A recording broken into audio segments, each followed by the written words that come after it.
వృశ్చిక రాశి వారికి శ్రీ క్రోధినామ సంవత్సరంలో ఆదాయం 8, వ్యయం 14. వృశ్చిక రాశి వారికి శ్రీ క్రోధినామ సంవత్సరంలో రాజపూజ్యం 5, అవమానం 4.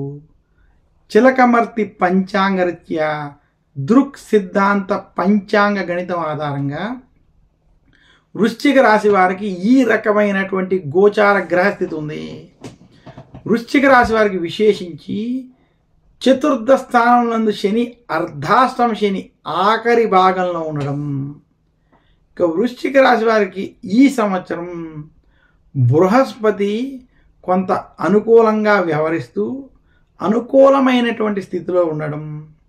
ఇక వృశ్చిక రాశి వారికి శ్రీ క్రోధినామ సంవత్సరంలో లాభంలో కేతువు, అలాగే పంచమంలో రాహు అనుకూలంగా వ్యవహరించడం, కళత్రంలో గురుని యొక్క అనుకూల ప్రభావం చేత వృశ్చిక రాశి వారికి ఈ సంవత్సరం కొంత మార్పు తెచ్చి శుభ ఫలితాలు ఇచ్చేటువంటి సంవత్సరంగా చూడాలి. వృశ్చిక రాశి వారికి అర్ధాష్టమ శని ప్రభావం ఉన్నప్పటికీ గురుబలం, రాహుకేతు బల ప్రభావం చేత వృత్తి, ఉద్యోగ, వ్యాపార పరంగా మీరు చేసేటువంటి పనుల్లో అభివృద్ధి కనబడబోతోంది.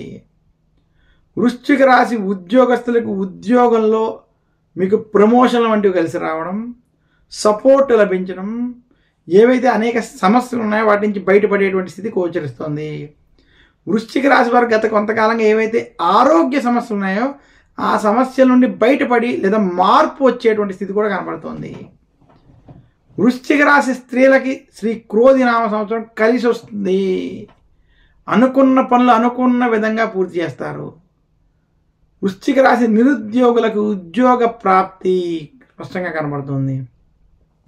వృశ్చిక రాశి విద్యార్థులకు ఈ సంవత్సరం మాత్రం అంత అనుకూలంగా లేదు. కొంత కష్టపడాలి, జాగ్రత్తలు వ్యవహరించాలని మాత్రం సూచిస్తున్నాను.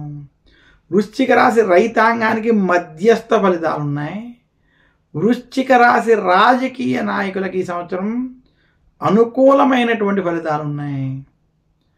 మొత్తం మీద వృశ్చిక రాశి వారికి శ్రీ క్రోధినామ సంవత్సరంలో మార్పు తెచ్చేటువంటి సంవత్సరం, శుభ ఫలితాలను ఇచ్చేటువంటి సంవత్సరాన్ని మాత్రం తెలియజేస్తూ, వృశ్చిక రాశి వారు విశేషించి వృత్తి, ఉద్యోగ, వ్యాపార పరంగా మీరు చేసేటువంటి ప్రయత్నాలు, ప్రణాళికలు ఏవైతే ఉన్నాయో అవి విజయాలను తీసుకొచ్చి ఇచ్చేటువంటి సంవత్సరంగా చూడాలని తెలియజేస్తూ, బృహస్పతి అనుకూలంగా ఉండడం, గత కొంతకాలంగా శత్రుస్థానంలో ఉన్నటువంటి బృహస్పతి కళత్రంలో అనుకూలంగా వ్యవహరించడం చేత వృశ్చిక రాశి వారికి ఈ సంవత్సరం శుభ ఫలితాలు కలుగుతాయని తెలియజేస్తున్నాను.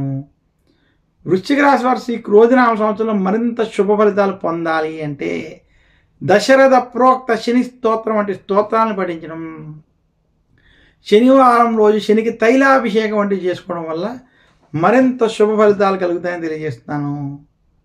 వృశ్చిక రాశి వారు ధరించవలసినటువంటి నవరత్నం పగడము. వృశ్చిక రాశి వారు ఆరాధించవలసినటువంటి దైవం సుబ్రహ్మణ్యేశ్వరుడు మరియు దుర్గాదేవి. సుబ్రహ్మణ్యేశ్వరుడిని ఆరాధించడం, దుర్గాదేవిని పూజించడం వలన వృశ్చిక రాశి వారికి సుఖ సౌఖ్యాలు, ఆనందము కలుగుతాయి. వారికి ఉన్నటువంటి ఆవేశంతో కూడినటువంటి నిర్ణయాలు దూరమై గ్రహ దోషాలు తొలగుతాయని సూచిస్తున్నాను. వృశ్చిక రాశి వారు శ్రీ క్రోధినామ సంవత్సరంలో శనికి తైలాభిషేకం వంటివి చేసుకుని దశరథ ప్రోక్త శని స్తోత్రం వంటివి పఠించుకోవడం వల్ల వారికి ఉన్నటువంటి శనికి సంబంధించినటువంటి దోషాలు తొలగి మరింత శుభ ఫలితాలు కలుగుతాయని తెలియజేస్తూ, తదుపరి రాశి మకర రాశి. మకర రాశి యొక్క ఫలితాలు ఇప్పుడు మనం చూద్దాం.